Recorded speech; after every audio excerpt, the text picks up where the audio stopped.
Pythagoras theorem, इसको Pythagoras theorem भी बोलते हैं, लेकिन हम लोग पाइथागोरस थ्योरम ही प्रोनाउंस करेंगे, ठीक है। तो पाइथागोरस थ्योरम का रिलेशन एक राइट एंगल ट्रायंगल से है।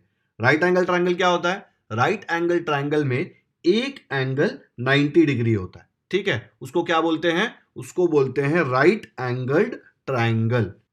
तो ये है राइट एंगल ट्रायंगल, देखो एक एंगल 90 डिग्री है, ठीक है। अब राइट एंगल ट्रायंगल में जो 90 डिग्री के सामने वाला साइड है ना, ये वाला साइड, देखो ये ट्रायंगल है तो ट्रायंगल में कितने साइड्स होंगे? 3 साइड्स, ठीक है। वो 3 में से 90 डिग्री के सामने वाला मतलब ये वाला साइड AC, ठीक है, उसको बोलते हैं हाइपोटेन्यूज। क्या बोलते हैं? हाइपोटेन्यूज। तो याद रखना यहाँ पे AC क्या है? ये जो लाइन है ये है हाइपोटेन्यूज। अब मुझे बताओ, हर राइट एंगल ट्रायंगल में एक 90 डिग्री वाला एंगल होगा, तो फिर हर राइट एंगल ट्रायंगल में एक हाइपोटेन्यूज भी होगा, ठीक है। तो राइट एंगल ट्रायंगल के दो पार्ट्स हमको पता चल गए, एक एंगल 90 डिग्री और एक साइड जिसको बोलते हैं हाइपोटेन्यूज, ठीक है। एक और चीज, ये जो हाइपोटेन्यूज होगा ना, ये हमेशा राइट एंगल ट्रायंगल का सबसे लंबा साइड होगा। कौन सा भी राइट एंगल ट्रायंगल ले लो, इतना छोटा सा ले लो या इससे पेज से भी बड़ा ले लो, या कोई भी राइट एंगल ट्रायंगल लो, उसमें हमेशा जो 90 डिग्री के सामने वाला साइड जिसको हाइपोटेन्यूज बोलते हैं, वो सबसे लंबा साइड होगा। तो मैंने सिर्फ आपको ये ट्रायंगल दे दिया और बोला AB, BC और AC में से सबसे बड़ा कौन है। आपको मैंने लेंथ भी नहीं दिया कि कितना सेंटीमीटर है, फिर भी आप बिना देखे बोल सकते हो कि AC ही सबसे बड़ा है। कितना है वो मुझे नहीं पता, लेकिन AC ये दोनों से बड़ा है, AB से भी एंड BC से भी, ठीक है। अब मैंने आपको 3 ट्रायंगल्स दिए, आपको बताना है कि हाइपोटेन्यूज कहां है। ये वाला ट्रायंगल देख लो ABC, इसमें 90 डिग्री वाला एंगल कौन सा है? ये वाला। उसके सामने कौन सा साइड है? AC। 90 डिग्री के सामने वाला साइड क्या होता है? हाइपोटेन्यूज। तो मैं बोल सकता हूं AC इसका हाइपोटेन्यूज है, तो मैंने लिख दिया AC। अब मुझे बताओ इसमें क्या होगा? MLN, इसमें 90 डिग्री वाला एंगल कौन सा है? ये वाला, देखो यहां पे दिया है 90 डिग्री। इसके सामने वाला जो साइड है MN, वो क्या होगा? हाइपोटेन्यूज। तो मैं लिख दूंगा MN। अब ये वाला देखो XYZ, ये वाले ट्रायंगल में राइट एंगल कौन सा है? ये वाला 90 डिग्री है, उसके सामने वाले साइड को क्या बोलते हैं? हाइपोटेन्यूज। तो 90 डिग्री के सामने वाली खिड़की में कौन रहता है? हाइपोटेन्यूज। तो ये XZ क्या हो जाएगा? XZ हो जाएगा हाइपोटेन्यूज, ठीक है। अब हम समझते हैं कि पाइथागोरस थ्योरम क्या है। पाइथागोरस स्टेट्स दैट, मतलब पाइथागोरस थ्योरम क्या बोलता है? इन अ राइट एंगल ट्रायंगल, मतलब राइट एंगल ट्रायंगल होना जरूरी है तो ही हम पाइथागोरस थ्योरम यूज कर सकते हैं। The square of the hypotenuse, square of the hypotenuse मतलब ये जो हाइपोटेन्यूज है इसका स्क्वायर। मतलब कैसे? ऐसे हाइपोटेन्यूज का स्क्वायर ऐसा नहीं, कैसे आएगा वो? ऐसे आएगा हाइपोटेन्यूज का स्क्वायर, ठीक है। हम लोग ये टर्म यूज करते हैं ना स्क्वायर के लिए, ऊपर 2 लिखते हैं उसको।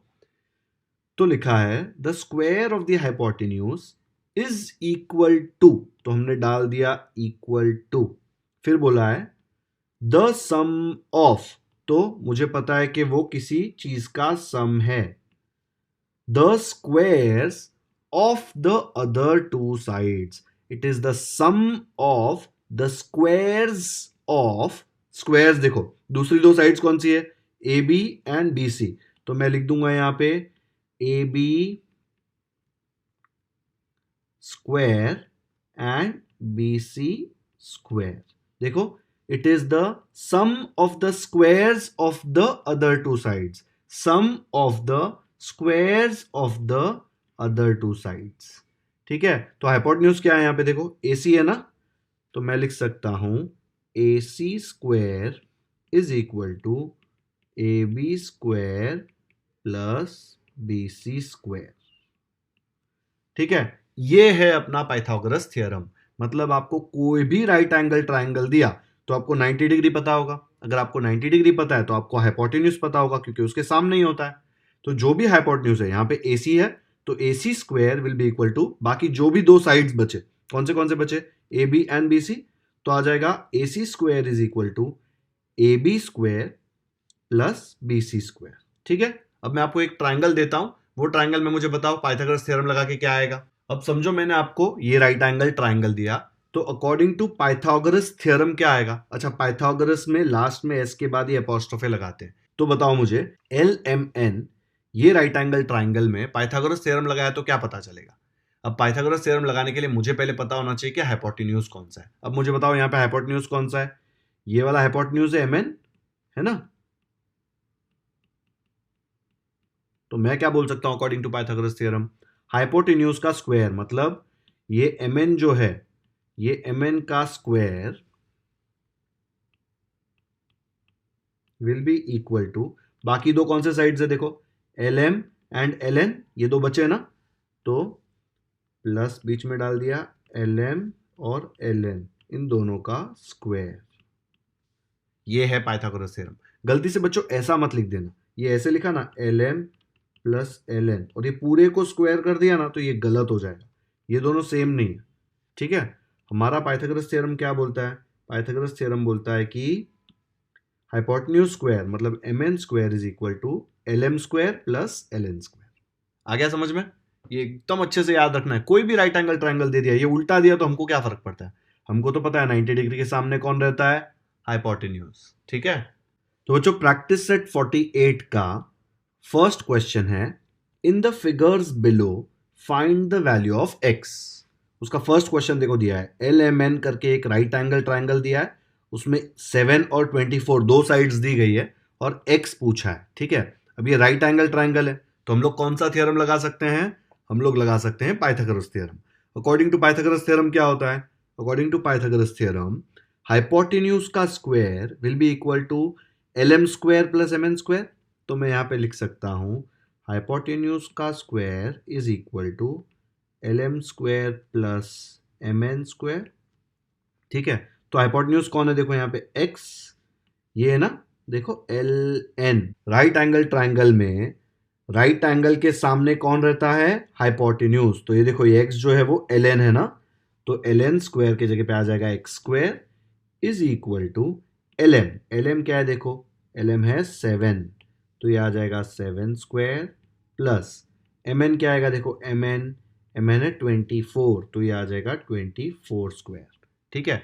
अब 7 स्क्वायर तो मुझे इजीली पता है 49, 7 स्क्वायर मतलब 7 इंटू 7।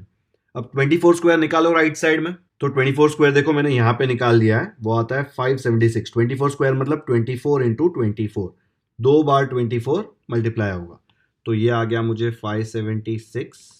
ये दोनों को ऐड करो, ऐड करने के बाद आएगा 625। अब मुझे बताओ, अच्छा ये एक्स स्क्वायर है बच्चों, एल एन स्क्वायर है ना, तो एल एन की जगह पे एक्स लिख दिया तो ऊपर स्क्वायर तो रहेगा ही, तो एक्स स्क्वायर आ रहा है 625।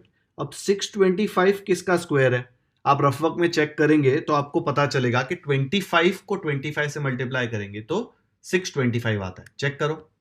देखो यहाँ पे 25 को 25 से मल्टीप्लाई किया तो आंसर क्या आया, 625। तो मैं 625 को लिख सकता हूं 25 इंटू 25, मतलब क्या होता है 25 स्क्वायर, तो मैंने इसके जगह पे लिख दिया 25 स्क्वायर। अब ये दोनों को कंपेयर करो, देखो ये 2 के जगह पे 2 है और x के जगह पे क्या है 25, तो मैं क्या बोल सकता हूं, therefore x is equal to 25, तो मुझे x का वैल्यू मिल गया। आया समझ में। एग्जाम में आप डायरेक्टली ऐसे नहीं लिख पाओगे, ये आपको समझाने के लिए मैंने ऐसे लिखा है, एग्जाम में स्टेप्स फॉलो करने पड़ेंगे। मैं आपको स्टेप्स बताता हूं कि कैसे लिखना होता है। इसको ऐसे लिखेंगे, सबसे पहले क्या लिखेंगे, in triangle L M N this angle M is equal to 90 degree. अब एंगल एम 90 डिग्री है, मतलब उसके सामने कौन है, एल एन जो है वो हाइपोटेन्यूज है, तो मैं बोल सकता हूं therefore side L N is the hypotenuse. यही स्टेप्स फॉलो करना है बच्चों हर क्वेश्चन में।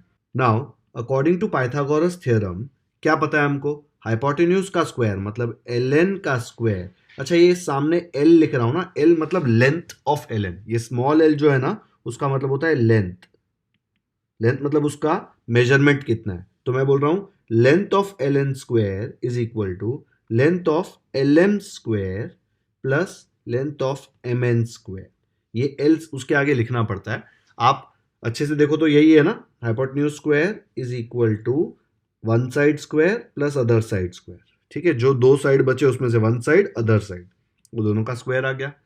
वैल्यू सब्स्टिट्यूट करो, देखो वैल्यू सब्स्टिट्यूट कर दिया आपने सब जगह, इसको ऐड कर दिया, यहाँ पे रफ में कैलकुलेट कर लिया, 625 आ रहा था, 625 को 25 स्क्वायर लिखा, तो x का वैल्यू आ गया 25। अभी 25 का यूनिट्स नहीं दिया है, इसलिए हम ऐसे ही लिख सकते हैं x is equal to 25 units. बच्चों आपको चाहिए तो इसका स्क्रीनशॉट ले लो, आपको यही स्टेप्स फॉलो करने हैं ऐसे क्वेश्चन सॉल्व करने के लिए, ठीक है। 3-4 क्वेश्चंस आप खुद से सॉल्व करेंगे, आपको बाय हार्ट नहीं करना पड़ेगा, ये लॉजिकल स्टेप्स हैं, ओके। चलो नेक्स्ट क्वेश्चन करते हैं।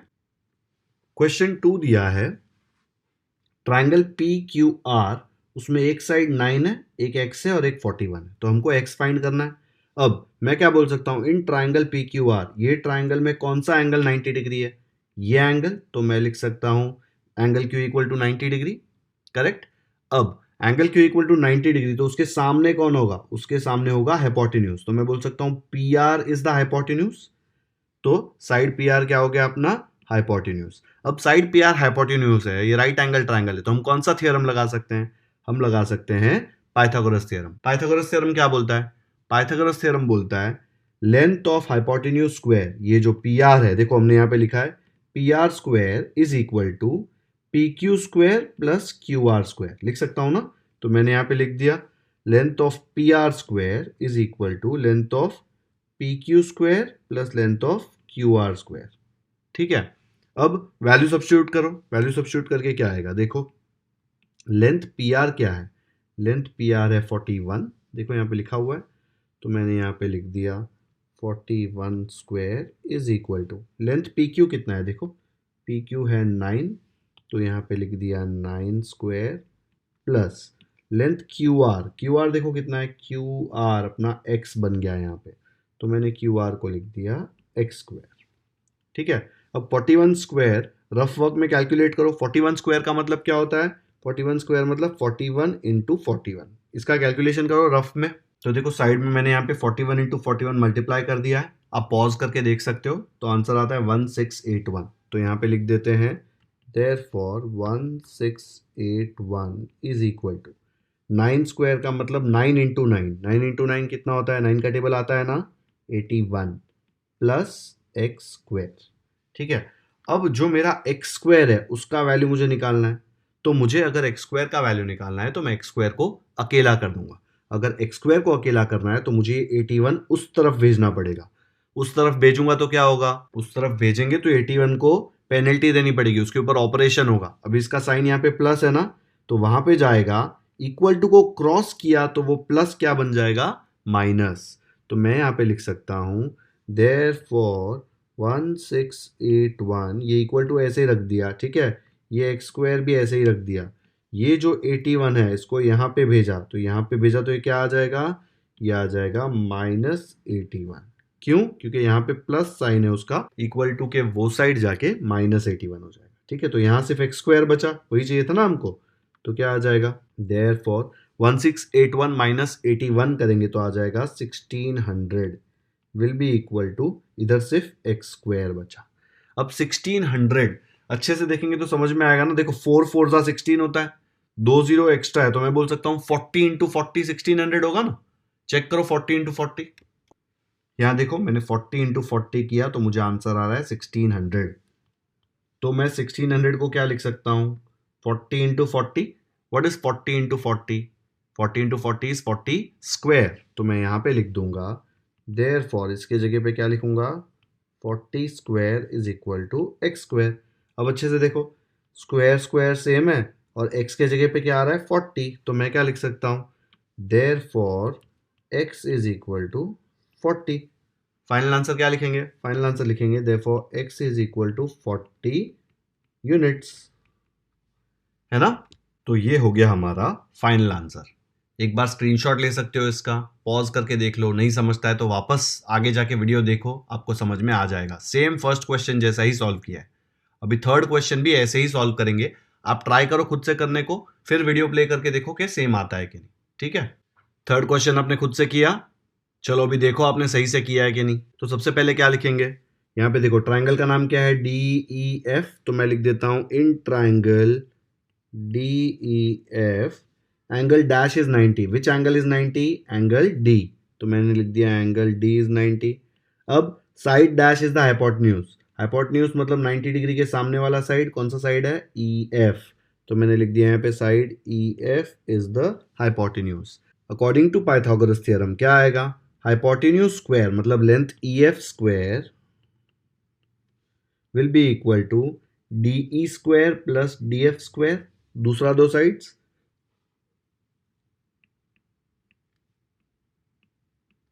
करेक्ट। डी और डी एफ आ जाएगा, वैल्यू सब्स्टिट्यूट करो।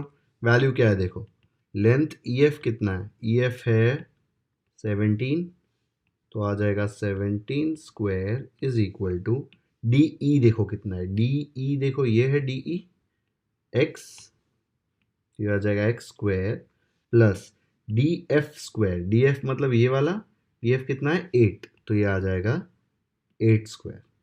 अब 17 स्क्वायर मतलब 17 इंटू 17 कैलकुलेट करो। ये देखो यहाँ पे मैंने 17 इंटू 17 कैलकुलेट किया, कितना आ रहा है 17 इंटू 17? 289।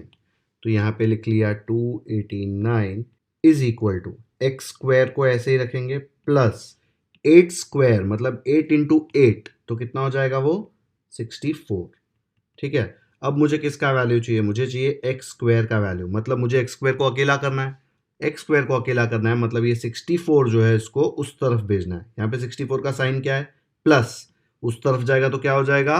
माइनस, तो क्या आ जाएगा? देयरफॉर 289 माइनस 64 इक्वल टू, यहाँ पे एक्स स्क्वायर ऐसे ही बच जाएगा, ये तो चला गया ना उस तरफ। अब 289 माइनस 64 आएगा 225 is equal to x square. अब 225 कौन से नंबर को सेम नंबर से मल्टीप्लाई करेंगे तो 225 आता है? चेक करो जरा 15। तो यहाँ पे देखो ये 225 है, 225 15 इंटू 15 आ रहा है, मतलब मैं 225 को 15 इंटू 15 लिख सकता हूँ। 15 इंटू 15 मतलब 15 स्क्वायर, तो ये क्या हो जाएगा? देयरफॉर 15 स्क्वायर लिख देंगे इसको इक्वल टू एक्स स्क्वायर। अब देखो ये स्क्वायर स्क्वायर सेम, तो x के जगह पे क्या है? 15, तो मैं बोल सकता हूँ therefore x is equal to 15। Final answer क्या लिखेंगे? फाइनल आंसर लिखेंगे therefore x is equal to 15 units. तो यहाँ पे क्वेश्चन 2 में दिया है in the right angle triangle P Q R angle P is 90 degree. तो एक राइट एंगल ट्राइंगल बना दो और उसमें एंगल P पे 90 डिग्री होना चाहिए। तो देखो यहाँ पे 90 डिग्री है, तो इसको हम क्या नाम दे देंगे? इसको नाम दे देंगे P। ठीक है, फिर वो बोल रहा है length P Q is 24 centimetre. तो ये ट्राइंगल पी क्यू आर है ना, इसमें क्यू और आर लेबल कर दो पहले, ये क्यू और आर हो गए। ठीक है, अब P Q equal to 24 centimetre कहाँ आएगा? देखो ये P Q equal to 24 centimetre हो जाएगा, ये वाला पार्ट। पी आर आ जाएगा 10 centimetre. Find the length of segment Q R. ये क्यू आर जो है वो पूछा हुआ है, ठीक है, ये हमको नहीं पता। अब मुझे बताओ ये क्यू आर क्या है?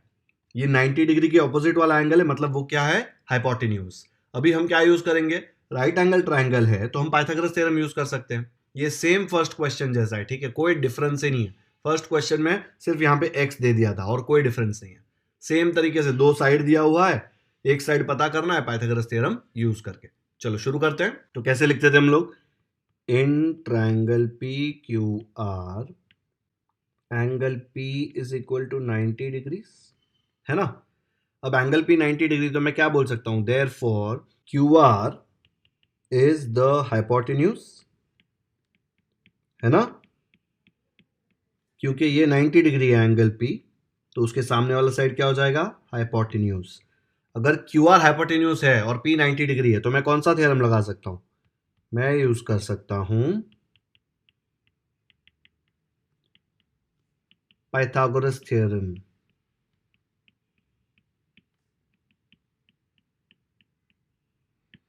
पाइथागोरस थ्योरम में s के ऊपर ये s एपोस्ट्रोफे लगाएंगे। क्या आएगा पाइथागोरस थ्योरम के अकॉर्डिंग? मैं बोल सकता हूं लेंथ क्यू आर स्क्वायर मतलब हाइपोटेन्यूज का square is equal to length P Q square plus length, और कौन सा साइड बचा है? P R square. Value substitute करो। वैल्यू सब्स्टिट्यूट करके क्या आएगा? लेंथ पी क्यू कितना है? पी क्यू है 24, देखो यहाँ पे दिया हुआ है, तो आ जाएगा 24 स्क्वायर प्लस पी आर कितना है? 10, तो आ जाएगा 10 स्क्वायर। अब 24 स्क्वायर को रफ में कैलकुलेट करो। 24 स्क्वायर मतलब 24 इंटू 24 क्या आता है मल्टीप्लाई करके? 576। तो यहाँ पे लिख दो इक्वल टू 576 प्लस 10 स्क्वायर मतलब 10 इंटू 10 विच इज 100, दोनों को ऐड करो क्या आ जाएगा 676। अब ये है लेंथ क्यू आर स्क्वायर। अब हमें 676 को ऐसे लिखना है कि एक नंबर वो अपने आप से मल्टीप्लाई करके आंसर देगा 676। तो देखो हमको ऑलरेडी पता है 24 को 24 से मल्टीप्लाई करेंगे तो 576 आता है, 25 को 25 से मल्टीप्लाई करोगे तो लास्ट में क्या आएगा 5 5 जा 25, 5 आएगा ना, हमको लास्ट में 6 चाहिए। 26 को 26 से मल्टीप्लाई करो, यहां पे देखो 676 आ रहा है, 26 को 26 से मल्टीप्लाई करेंगे तो मैं 676 के जगह पे 26 इंटू 26 लिख सकता हूं, सेम है ना।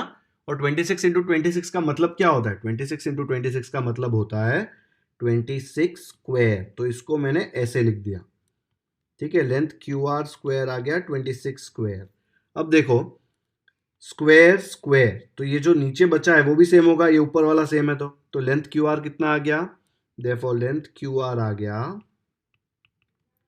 26, ऊपर यूनिट्स देखो सेंटीमीटर दिया है तो 26 सेंटीमीटर। आया समझ में, सेम फर्स्ट क्वेश्चन जैसा ही था, ठीक है।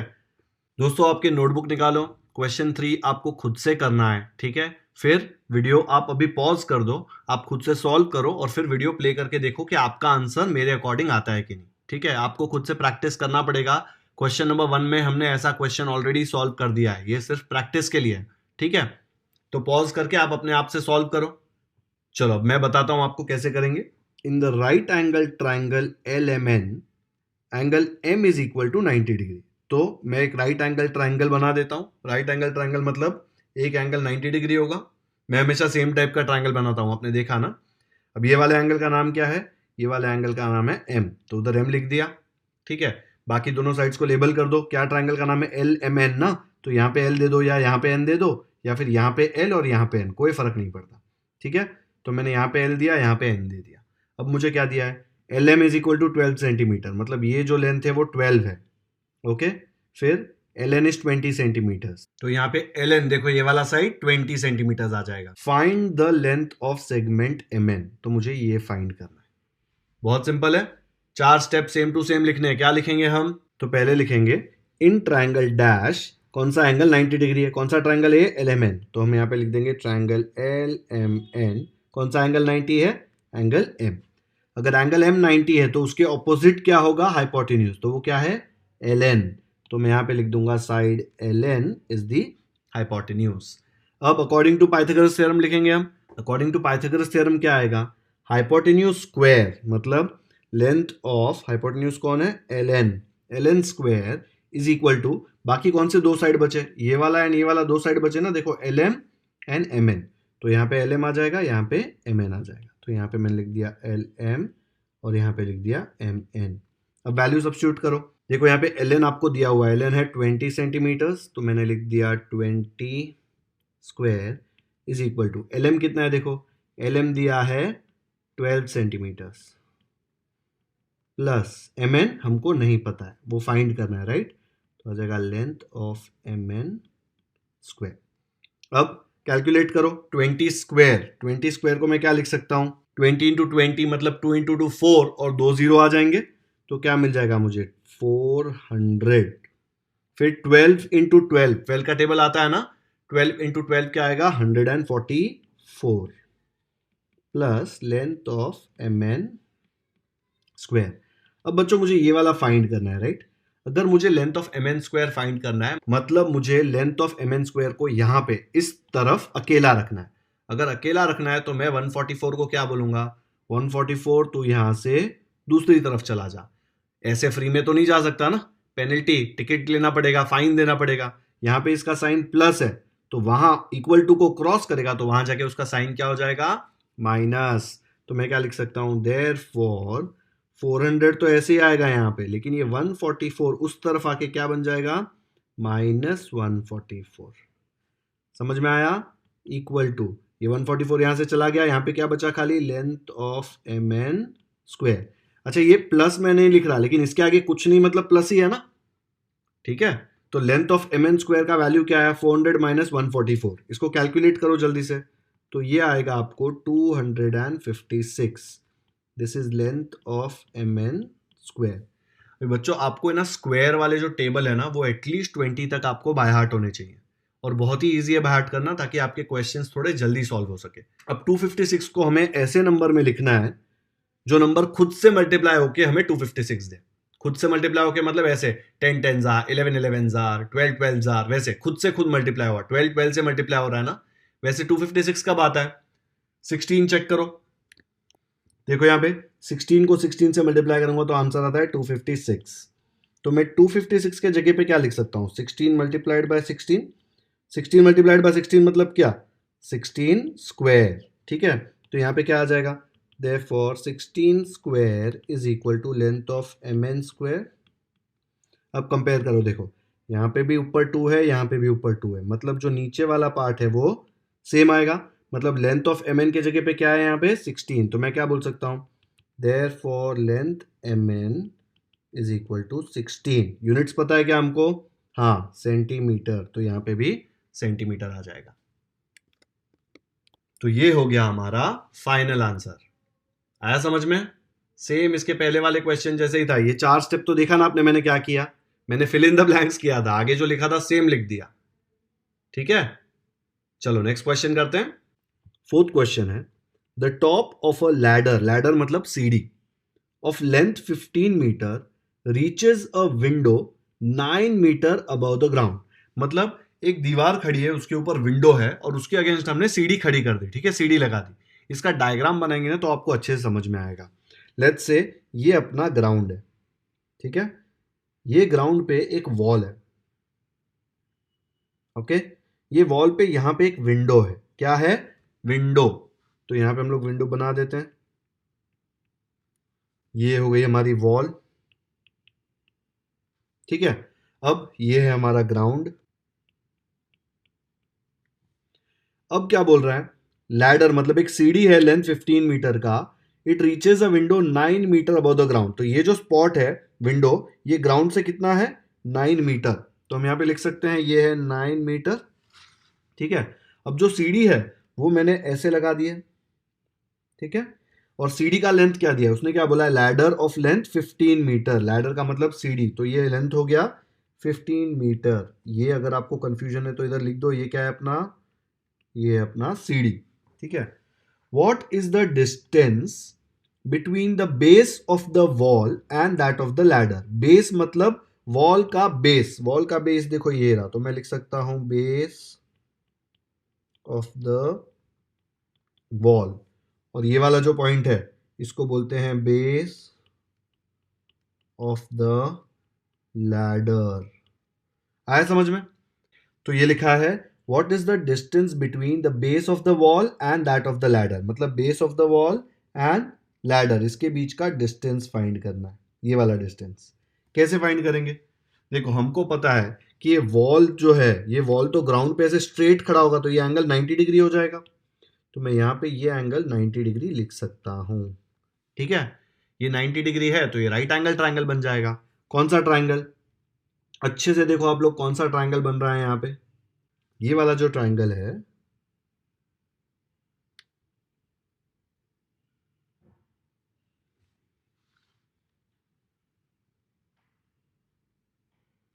ये वाले ट्रायंगल को राइट एंगल ट्रायंगल कंसिडर करके हम ये पूरा क्वेश्चन सॉल्व कर सकते हैं।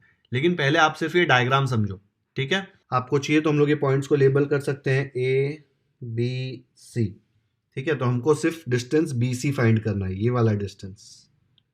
नॉर्मल राइट एंगल ट्रायंगल वाला सम हो गया ना ये तो, बट ये डायग्राम आपको खुद से बनाना था।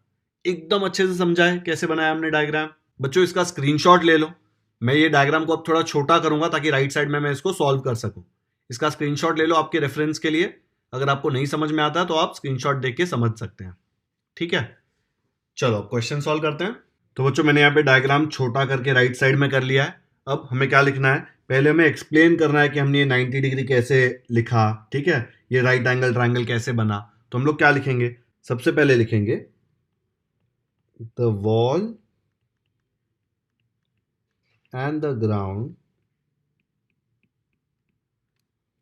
form an angle of 90 degrees, ठीक है। ये हमको पता है वॉल कहीं पे भी सीधी ही होती है, तो वॉल और ग्राउंड में हमेशा एंगल क्या होगा? 90 डिग्रीज, ठीक है। तो ये मैंने पहले लिख दिया। फिर मैं क्या बोलूंगा? The ladder wall and ground form a right angled triangle ABC, हमने नाम दे दिया ना उसको ABC, with angle B is equal to 90 degrees. And और हमको क्या पता है, हमको पता है कि लेंथ ऑफ AC, ये जो लेंथ है AC, ये लैडर का लेंथ है, कितना है 15 metre, and length of AB, AB देखो ये वाला पार्ट कितना है 9 मीटर्स, ये हमको पता है। ठीक है, अब मैं क्या बोल सकता हूं, तो हम बोल सकते हैं अकॉर्डिंग टू पाइथागोरस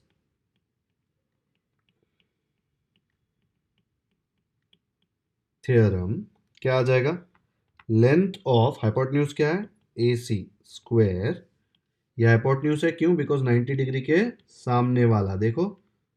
ठीक है, तो AC square is equal to length of, बाकी दो साइड कौन से बचे, AB एंड BC, तो आ जाएगा length of AB square plus length of BC square. Value substitute करो, AC कितना है, AC है 15, तो 15 स्क्वायर इक्वल टू AB है 9, तो 9 square plus length of BC square.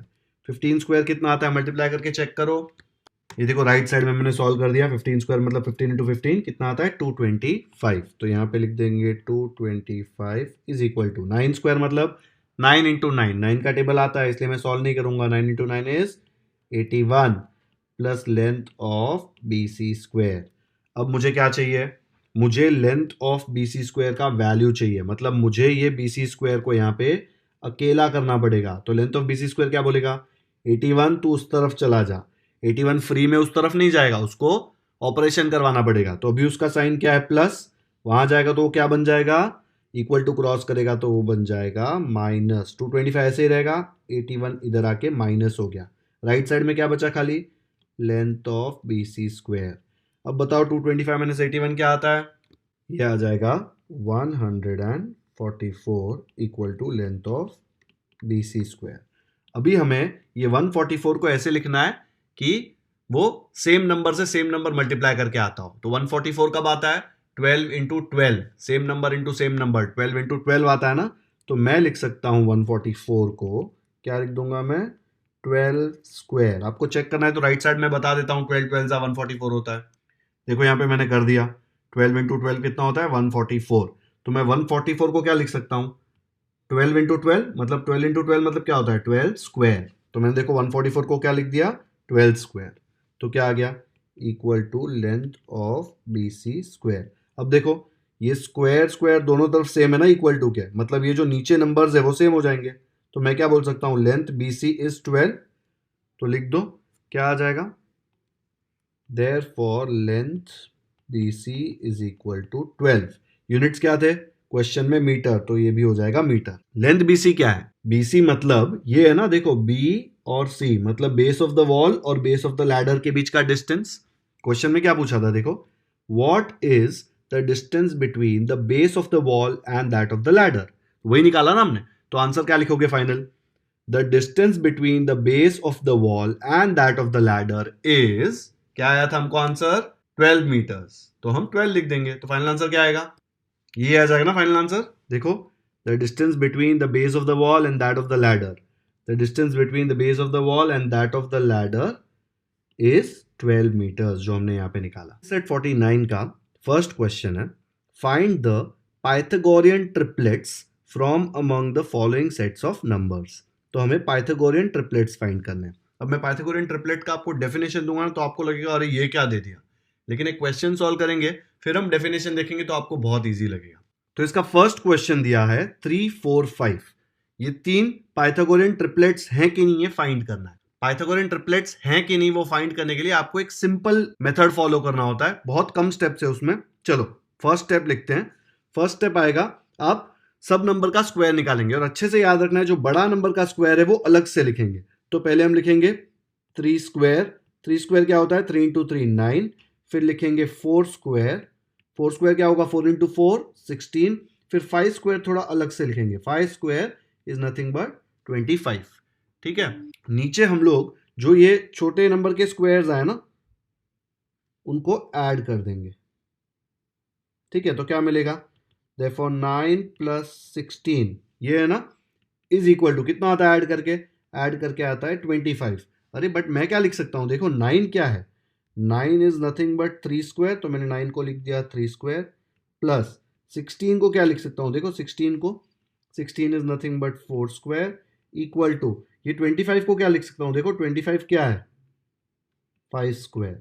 मतलब अगर मुझे ऐसा मिल गया, बड़े नंबर का स्क्वायर इज इक्वल टू छोटे दो नंबर के स्क्वायर्स का सम, तो ये पाइथागोरियन ट्रिपलेट है। तो इसका फाइनल आंसर क्या आ जाएगा, therefore 3 4 5 is a Pythagorean triplet. यहां पे देखो 3 4 5 दिया था, it is a Pythagorean triplet. एक और क्वेश्चन देखते हैं, फिर ये मेथड अच्छे से समझ में आ जाएगा। सेकेंड क्वेश्चन है 2 4 5। तो फर्स्ट स्टेप क्या लिखेंगे, पहले हम लोग लिखेंगे 2 स्क्वायर, फिर 4 स्क्वायर, फिर 5 स्क्वायर। 2 स्क्वायर क्या आता है, 2 इंटू 2 4, ये 4 स्क्वायर क्या आएगा, 4 इंटू 4 16, 5 स्क्वायर क्या आएगा, 5 इंटू 5 25। फिर हम क्या करेंगे, नीचे जो ये छोटे नंबर के स्क्वायर्स है, ये छोटे नंबर है ना 2 और 4, उनके स्क्वायर्स का सम देखो, इसका सम है 4 प्लस इसका सम है 16, ऐड करो कितना आता है, 4 प्लस 16 आता है 20।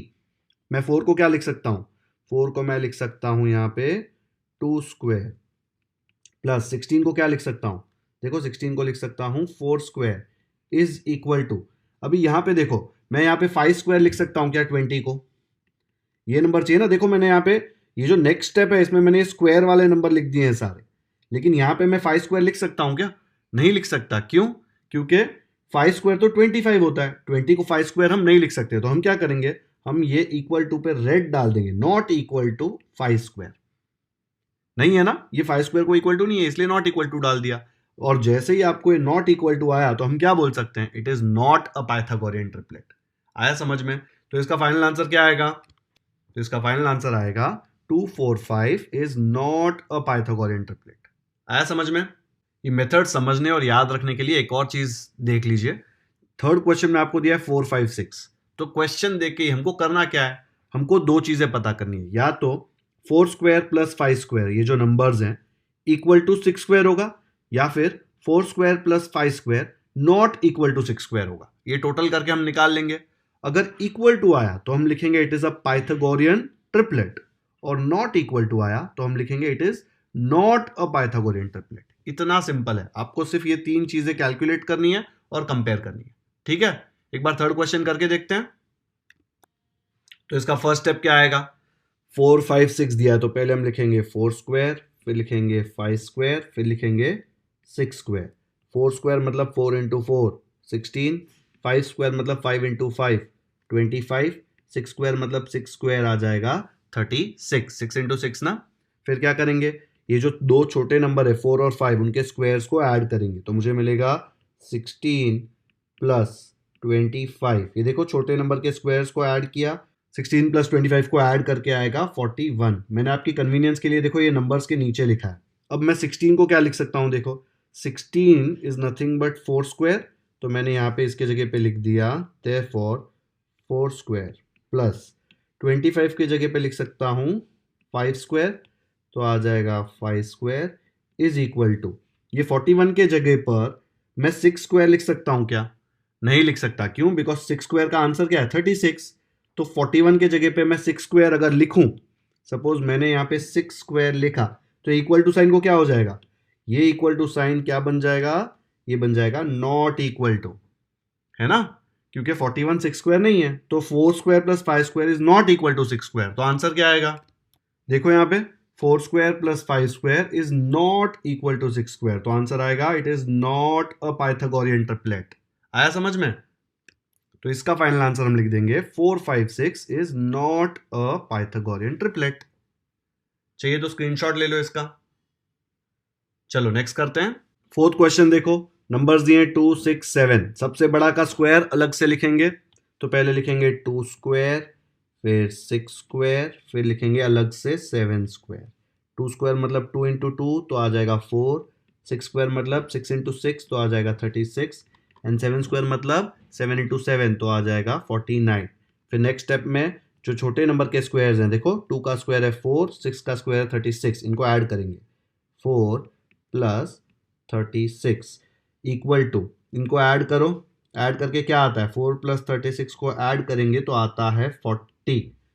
ठीक है, तो अब मैं 4 को क्या लिख सकता हूँ, 4 को मैं लिख सकता हूँ, देखो यहाँ पे 2 स्क्वायर प्लस 36 को क्या लिख सकता हूँ 6 स्क्वायर। अब ये 40 के जगह पे 7 स्क्वायर लिख सकता हूँ क्या, नहीं लिख सकता, क्यों, क्योंकि 7 स्क्वायर का वैल्यू क्या है 49।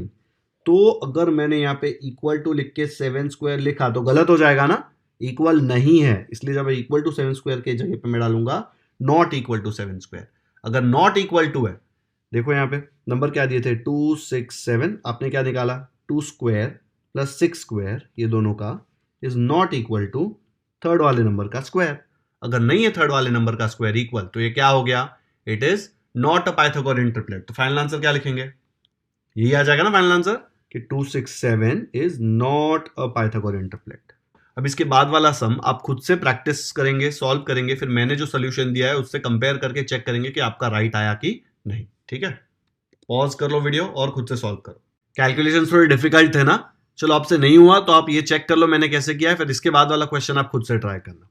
तो फिफ्थ क्वेश्चन दिया है 9 40 41, हमें कोई फर्क नहीं पड़ता कितने बड़े नंबर्स हैं, हमको सेम मेथड फॉलो करना है। क्या करेंगे, सबसे पहले देखो चेक कर लो, सबसे बड़ा नंबर राइट में ना अलग से लिखा हुआ है, तो स्क्वायर कैलकुलेट करो। पहले लिखेंगे 9 स्क्वायर, फिर लिखेंगे 40 स्क्वायर, फिर लिखेंगे 41 स्क्वायर। अभी इनको कैलकुलेट करना है। ठीक है, थोड़ा कैलकुलेशंस डिफिकल्ट है, इसलिए राइट साइड में मैं आपके लिए 40 और 41 का स्क्वायर निकाल के दे रहा हूं। तो देखो बच्चों, यहाँ पे मैंने 40 का स्क्वायर निकाला, 40 square is 40 into 40 1600, 41 square is 41 into 41 1681। तो जल्दी से वैल्यू लिखो, क्या आ जाएगा, 9 स्क्वायर आ जाएगा 81, 40 स्क्वायर आ जाएगा 1600 एंड 41 स्क्वायर आएगा 1681। ठीक है, नीचे से कॉपी किया है, यहाँ से सॉल्व किया हुआ। अब छोटे नंबर के स्क्वायर्स, ये जो छोटे नंबर है इनके स्क्वायर्स ऐड करो, तो क्या आ जाएगा 81 प्लस 1600, इनको ऐड करो, क्या आता है देखो, इनको ऐड करके आपको आएगा 1681 आएगा ना। देखो यहाँ पे कैलकुलेशन चेक करो, देखो 81 प्लस 1600 मैंने यहाँ पे सॉल्व किया, मुझे आया 1681। तो मैं 81 के जगह पे 9 स्क्वायर लिख सकता हूँ, ऑफ कोर्स लिख सकता हूँ, तो यहाँ आ जाएगा 9 स्क्वायर प्लस 1600 के जगह पे 40 स्क्वायर लिख सकता हूँ, यस इक्वल है ना, तो लिख सकता हूँ 40 स्क्वायर इक्वल टू 1681 के जगह पर 41 स्क्वायर लिख सकता हूँ, यस 41 स्क्वायर लिख सकता हूँ। तो देखो 9 40 और 41 दिया था, तो हमको क्या मिला, 9 square plus 40 square is equal to 41 square. मतलब आंसर क्या आया, 9 40 and 41 is a Pythagorean triplet. तो ये आ जाएगा answer, 9 40 41 is a Pythagorean triplet. आया समझ में। अब इसके बाद का क्वेश्चन खुद से सॉल्व करेंगे। तो सिक्स्थ क्वेश्चन है 4 7 8, फाइंड करना है पाइथागोरियन ट्रिपलेट है कि नहीं। आपको खुद से करना है, मुझे कमेंट सेक्शन में बताइए कि पाइथागोरियन ट्रिपलेट है कि नहीं है, और आंसर दीजिए। ठीक है, देखो यही सोल्यूशन आया क्या आपको, स्क्रीनशॉट ले लो या वीडियो पॉज करके देखो और कंपेयर करो। ठीक है, तो सिक्स्थ क्वेश्चन का आंसर आया, it is not a Pythagorean triplet. आया समझ में। चलो सेकंड क्वेश्चन करते हैं। अब सेकंड क्वेश्चन में क्या दिया है, the sides of some triangles are given below. Triangle की साइड्स दिए, ट्रायंगल के कितने साइड्स होते हैं, 3, देखो 1 2 3, 3 साइड्स दिए। Find out which ones are right angle triangles. तो हमको सिर्फ साइड देखकर बताना है कि ये राइट एंगल ट्रायंगल है कि नहीं है। अब अगर राइट एंगल ट्रायंगल है तो उस पे पाइथागोरस थ्योरम लगता है, और अगर राइट एंगल ट्रायंगल पे पाइथागोरस थ्योरम लग रहा है, मतलब जो साइड्स आएंगे वो पाइथागोरियन ट्रिपलेट होंगे। तो हमको सेम फर्स्ट क्वेश्चन में कैसे फाइंड किया था कि पाइथागोरियन ट्रिपलेट है कि नहीं, वैसे इसमें भी फाइंड आउट करेंगे कि पाइथागोरियन ट्रिपलेट है कि नहीं। अगर है तो हम लिखेंगे it is a Pythagorean triplet, and फिर बाद में एक एक्स्ट्रा लाइन नीचे लिख देंगे, it is a right angle triangle. Okay, चलो फर्स्ट क्वेश्चन करके देखते हैं इसका, 8 15 एंड 17। तो फर्स्ट स्टेप क्या होगा, सबसे पहले देखेंगे सबसे बड़ा नंबर अलग से लिखा हुआ है 17। ठीक है, अब नेक्स्ट स्टेप 8 स्क्वायर 15 स्क्वायर फिर 17 स्क्वायर, वैल्यूज निकालो इसका। 8 स्क्वायर मतलब 8 8 जा 64, 15 स्क्वायर मतलब 15 15 जार 225, 17 स्क्वायर मतलब 17 इंटू 17 289, 17 स्क्वायर देखो मैंने यहाँ पे कैलकुलेट करके दिया है 17 इंटू 17, आंसर आता है 289, तो 17 स्क्वायर क्या आ जाएगा 289। अब नेक्स्ट स्टेप क्या करेंगे, नेक्स्ट स्टेप में हम लोग ये जो छोटे नंबर्स हैं 8 और 15, 17 सबसे बड़ा है ना उसको अलग रखने का, 8 और 15 जो छोटे नंबर्स हैं उनका स्क्वायर्स ऐड करेंगे तो क्या आ जाएगा 64 प्लस ये 225 इक्वल टू, अब ये 64 और 225 को ऐड करो, यहाँ देखो मैंने 64 और 225 को ऐड किया, आंसर क्या आता है 289, तो यहाँ पे लिख दो 289। अब मैं क्या कर सकता हूँ, मैं 64 के जगह पर क्या लिखूंगा, मैं लिख सकता हूँ देयरफॉर 64 के जगह पे लिख दिया 8 स्क्वायर, क्यों, क्योंकि देखो 64 इज नथिंग बट 8 स्क्वायर। वैसे ही 225 के जगह पे क्या लिख सकता हूँ 15 स्क्वायर, ये प्लस ऐसे का ऐसे आया, इक्वल टू 289 की जगह पे क्या लिख सकता हूँ 289 इज 17 स्क्वायर, तो यहाँ पे लिख दिया 17 स्क्वायर। अब ये नंबर देखो 8 15 17, 8 15 17 यही तीन नंबर है, 8 square plus 15 square is 17 square. अगर ऐसा आ गया तो मैं क्या बोल सकता हूँ 8 15 17 इज अ पाइथागोरियन ट्रिपलेट, तो यहाँ पे लिख दिया 8 15 17 इज अ पाइथागोरियन ट्रिपलेट। ये तो हमने पहले क्वेश्चन सॉल्व किया वैसे ही है। अब इसने ये नहीं पूछा, इसने क्या पूछा है find out which ones are right angle triangles, तो हमको पता है अगर पाइथागोरियन ट्रिपलेट बन रहा है मतलब उस पर पाइथागोरस थ्योरम लगने वाला है, पाइथागोरस थ्योरम सिर्फ राइट एंगल ट्रायंगल पे लगता है, तो हम फाइनल आंसर क्या लिख सकते हैं, because this is a Pythagorean triplet, मैं बोल सकता हूं the sides of length 8 15 17 will form a right angle triangle. सिर्फ एक एक्स्ट्रा लाइन लिख दिया, अगर ये नॉट आता ना is not a Pythagorean triplet तो मैं यहां पे लिखता the sides of length 8 15 17 will not form a right angle triangle. ठीक है, सिंपल है ना। सेकेंड क्वेश्चन करते हैं 11 12 और 15। सबसे पहले क्या देखेंगे कि 15 जो सबसे बड़ा नंबर है वो अलग से हम लोग सॉल्व करेंगे, ठीक है। अब 11 स्क्वायर फिर 12 स्क्वायर फिर 15 स्क्वायर, वैल्यू निकालो, 11 स्क्वायर आएगा 121, 12 स्क्वायर आएगा 12 इंटू 12 144, 15 स्क्वायर आएगा 15 इंटू 15 225। नेक्स्ट स्टेप में हम क्या करेंगे, ये जो छोटे नंबर के स्क्वायर्स हैं उनको ऐड करेंगे, 121 प्लस 144, इनको साइड में ऐड करके देखो क्या आता है, इनको देखो साइड में ऐड कर दिया, 121 प्लस 144 इज 265, तो मैं यहाँ पे लिख दूंगा इक्वल टू 265। अब 121 के जगह पे मैं क्या लिख सकता हूँ 11 स्क्वायर, देखो यहाँ पे 121 के जगह पे 11 स्क्वायर, वैसे ही 144 के जगह पे क्या लिख सकता हूँ 12 स्क्वायर, तो ये आ जाएगा 12 स्क्वायर, अच्छा देयरफॉर डाल दो यहाँ पे, इज इक्वल टू, अब मैं 265 के जगह पे 15 स्क्वायर लिख सकता हूँ क्या, नहीं लिख सकता, तो अगर मैंने यहाँ पे इक्वल टू के बाजू में 15 स्क्वायर लिखा तो इक्वल टू है क्या, नहीं है, तो हम इक्वल टू के ऊपर ऐसे स्लैश डाल देंगे, ठीक है। तो ये नॉट इक्वल टू है, अगर ये नॉट इक्वल टू है इसका मतलब क्या है कि ये पाइथागोरियन ट्रिपलेट नहीं है, तो मैं ऐसे लिख सकता हूं देखो 11 12 15 is not a Pythagorean triplet. ये तो फर्स्ट क्वेश्चन जैसे ही सोल्यूशन लिख लिया, इसमें पूछा है राइट एंगल ट्रायंगल है कि नहीं, अगर ये नॉट अ ट्रिपलेट है तो ये साइड्स ऑफ लेंथ 11 12 15 जब इनका ट्रायंगल बनाएंगे तो ये it will not form a right angle triangle, यहां पे नॉट आया तो यहां पे भी नॉट ही आएगा कि राइट एंगल ट्रायंगल नहीं बनेगा। आया समझ में, इजी क्वेश्चन था। चलो अब थर्ड क्वेश्चन खुद से करो, पॉज करो वीडियो, फिर मैंने जो किया है उससे कंपेयर करो कि आपको राइट आता है कि नहीं। थर्ड क्वेश्चन है 11 60 एंड 61, चेक करना है कि इससे राइट एंगल ट्रायंगल बनेगा कि नहीं। तो सबसे पहले देखने का कि 61 सबसे बड़ा जो नंबर है वो अलग से राइट में, हम सबसे राइट में सॉल्व करेंगे, ठीक है। अब वैल्यूज निकालो, क्या आ जाएगा 11 स्क्वायर 60 स्क्वायर 61 स्क्वायर, 11 स्क्वायर मतलब 11 इंटू 11 121, 60 स्क्वायर और 61 स्क्वायर का वैल्यू मैं रफ वर्क में कैलकुलेट करके देता हूं आपको। तो 60 स्क्वायर का मतलब होता है 60 इंटू 60, उसका आंसर आया 3600, एंड 61 स्क्वायर मतलब 61 इंटू 61, उसका आंसर आया 3721, तो यहाँ पे लिख दो 3600 और ये आ जाएगा 3721। इसके बाद क्या करेंगे, जो ये छोटे नंबर्स हैं उनके स्क्वायर्स को ऐड करेंगे, 121 प्लस ये आ जाएगा 3600, ये दोनों को ऐड करके देखो क्या आता है, ये दोनों को देखो मैंने यहाँ पे ऐड किया, तो ऐड करने के बाद आता है 3721, तो मैं यहाँ पे लिख दूंगा इक्वल टू 3721। अब 121 की जगह पे मैं क्या लिख सकता हूँ, इसके जगह पे लिख सकता हूँ 11 स्क्वायर प्लस 3600 की जगह पे 60 स्क्वायर इज इक्वल टू 3721 के जगह पे मैं 61 स्क्वायर लिख सकता हूँ ना, सेम नंबर है, तो लिख दिया 61 स्क्वायर। तो देखो 11, 60 और 61, 11, 60 और 61 ये वाला रिलेशन जब बनता है तो ये क्या होता है, it is a Pythagorean triplet. और अगर वो पाइथागोरियन ट्रिपलेट है तो वो राइट एंगल ट्राइंगल भी है। तो फाइनल आंसर क्या लिखेंगे, ये आ जाएगा ना final answer, 11, 60, 61 is a Pythagorean triplet. और पाइथागोरियन ट्रिपलेट है इसलिए हम लोग बोल सकते हैं the sides of length 11, 60, 61 will form a right angle triangle. आया समझ में, इजी था ना, सिर्फ इसके कैलकुलेशंस थोड़े डिफिकल्ट थे, वो मैंने राइट साइड में आपके लिए कैलकुलेट करके दिया है। प्रैक्टिस करते वक्त आप खुद से सॉल्व करेंगे, नहीं तो आपके कैलकुलेशंस अगर गलत हो गए ना तो ये सब रॉन्ग हो जाएगा। ठीक है, चलो नेक्स्ट करते हैं।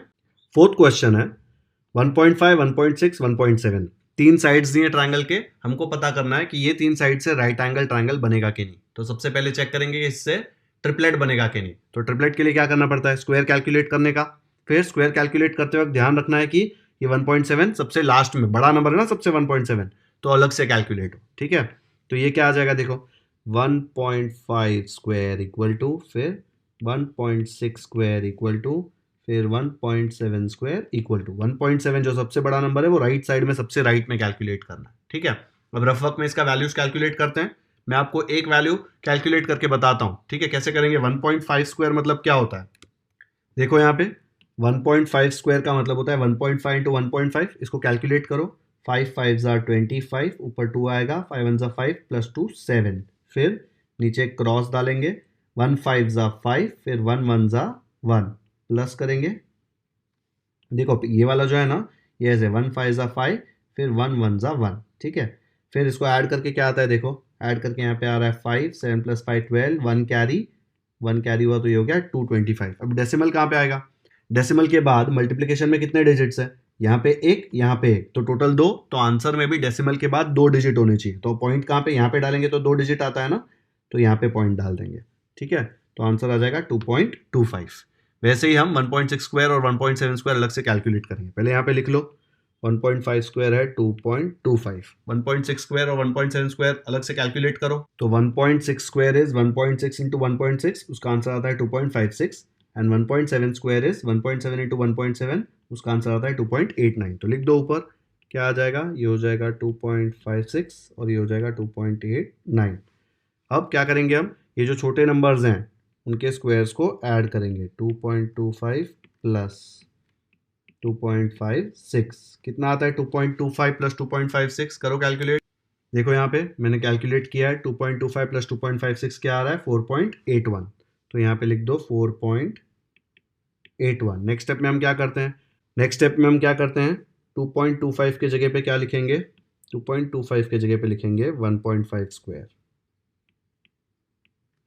फिर 2.56 के जगह पे क्या लिखेंगे, 1.6 स्क्वायर।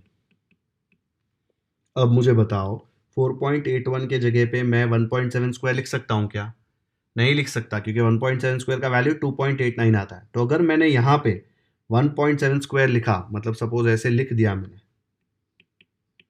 तो ये इक्वल टू डाल सकता हूँ क्या मैं यहाँ पे, नहीं, क्योंकि इक्वल नहीं है तो ये नॉट इक्वल टू आ जाएगा।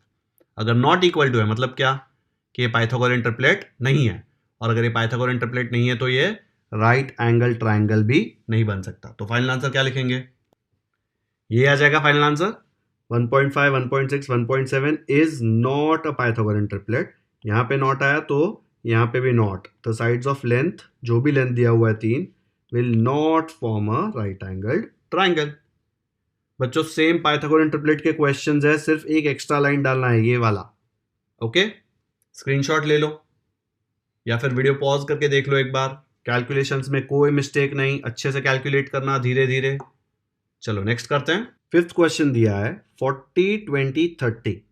इसमें सबसे पहले आप क्या करेंगे, बड़ा नंबर जो है 40 वो सबसे राइट में लिखेंगे। तो इसको मैं क्वेश्चन को मॉडिफाई करके लिख दूंगा 20 30 40, ठीक है। जो सबसे बड़ा नंबर है वो हमेशा सबसे राइट में होना चाहिए। नेक्स्ट क्या करेंगे, हम तीनों का स्क्वायर कैलकुलेट करेंगे, सेम मेथड अप्लाई करेंगे, ठीक है। मैं पूरा सॉल्व कर रहा हूं, आप अपने आप से कीजिए, फिर कंपेयर करना, वीडियो पॉज कर दो, फिर खुद से करो, ठीक है। फिर कंपेयर करना कि जो किया है वो सही है कि नहीं। मैं पूरा सोल्यूशन दे देता हूं आपको। याद रखना है बच्चों, 40 स्क्वायर सबसे राइट में आएगा, जो सबसे बड़ा नंबर है वो सबसे राइट, ठीक है। अगर इधर लिख दिया तो मिस्टेक हो जाएगा,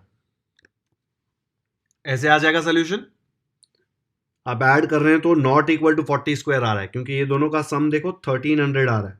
1300 को मैं 40 स्क्वायर नहीं लिख सकता, बिकॉज 40 स्क्वायर कितना है, 1600। तो अगर मैंने यहाँ पे 40 स्क्वायर लिखा तो ये इक्वल टू क्या बन जाएगा नीचे आके, नॉट इक्वल टू। अगर नॉट इक्वल टू है मतलब it is not a Pythagorean triplet. यहाँ पे देखो मैंने 40 30 20 लिखा है, जो क्वेश्चन में दिया था सेम लिख लिया, लेकिन जब मैं कैलकुलेट कर रहा था तो मैंने 40 सबसे राइट में कैलकुलेट किया। 40 पहले लिखा हुआ है, देखो मैंने क्वेश्चन चेंज किया था ना, 40 सबसे राइट में लिखा और सबसे राइट में कैलकुलेट किया, लेकिन आंसर लिखेंगे तब 40 30 20 लिखना है। फिर sides of length 40 30 20, because Pythagorean triplet नहीं है तो will not form a right angle triangle.